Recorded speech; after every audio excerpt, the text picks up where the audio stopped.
A big shout out to Angela for requesting today's story. Long ago, in a kingdom of rolling hills and sparkling rivers, there lived a young prince. He was clever, kind, and admired by all. But his heart held one unshakable desire. Now, you may ask, What is a true princess?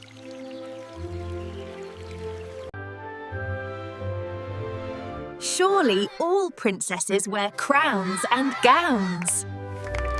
Sit in golden carriages and smile at banquets? But no. According to the prince's mother, the queen, a true princess, my son, is not measured by crowns or jewels. Her nobility lies in her soul, in kindness, honesty, and above all, sensitivity. The prince listened carefully. He longed not for riches, but for a partner genuine in spirit. And so, with courage and hope, he prepared to set out on a journey to find her. The prince traveled far and wide. He sailed across seas that glittered like liquid sapphires, where the air was so thin, even eagles seemed to gasp for air. He wandered through markets that dazzled with spices, silks, and music. In every kingdom, he met princesses. There was Princess Valeria of the Eastern Isles, who owned more pearls than the ocean itself. She was beautiful, yes. But when the prince spoke to her about the poor fishermen of her land, She merely yawned and asked for another mirror. Then there was Princess Seraphina, of the northern peaks, who had hair as white as snow and eyes as sharp as ice. She could recite poetry in 5 languages, duel with a sword, and play the harp all at once. But when the prince looked into her heart, he found it guarded, closed. As if her crown weighed heavier than her smile. There was even Princess Amara of the desert realms, who greeted him with laughter that rang like bells. She was lively, spirited, and adventurous. But when the prince gently teased her about her love of jewels, A princess must have only the finest jewels. Anything less is unworthy. time after time the prince was disappointed.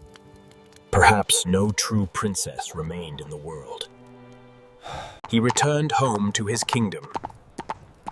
He carried no bride beside him. Only stories of faraway lands and a heart heavier than when he had left. The people gathered in the streets. But soon, life returned to its usual rhythm. Prince tried to busy himself. He trained with the knights.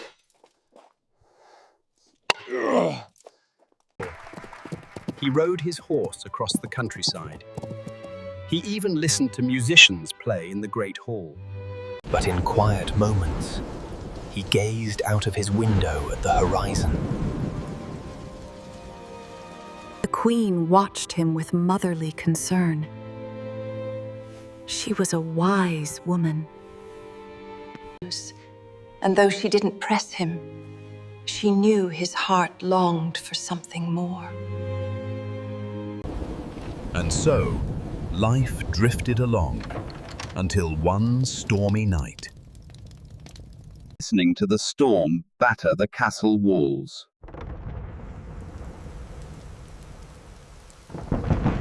The guards hesitated. Who would be out on a night like this? But the knock came again, more urgent. The queen signalled for the gates to be opened. And there, standing in the downpour, was a young woman. I am a princess. Please, may I come in from the storm?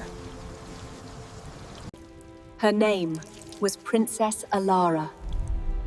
She came from a distant land, where her father's throne was threatened by a greedy cousin. Her parents sent her away in secret. Run! But bandits attacked her escort. She was left to wander alone.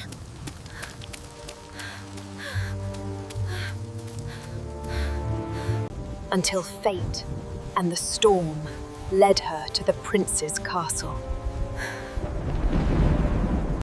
A princess, you say? Many claim such a title. How are we to know if it is true? I have nothing left but my name and my spirit. Whether you believe me or not, I cannot change who I am.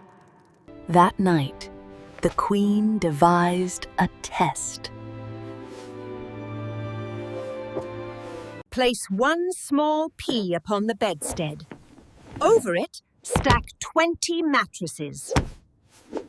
The towering bed stood so high that Alara needed a ladder to climb it.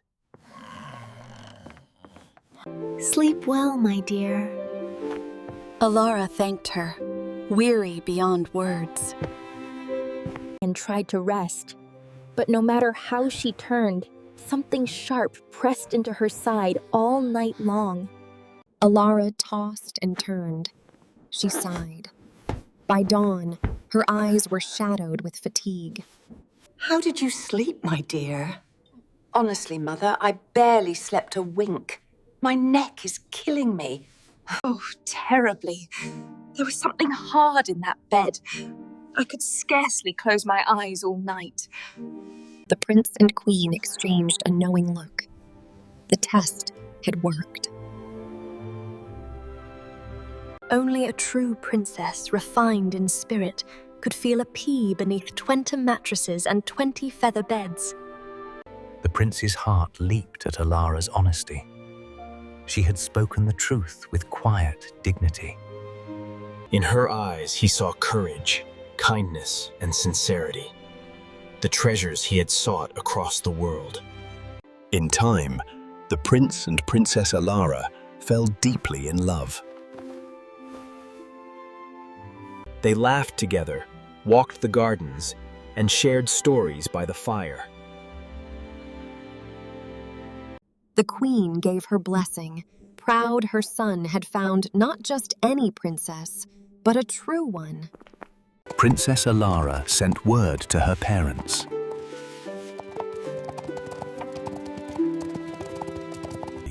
Who were overjoyed and gave their blessings too. Their wedding was celebrated with joy throughout the kingdom. Bells rang, music soared, and both nobles and villagers rejoiced. Rejoiced.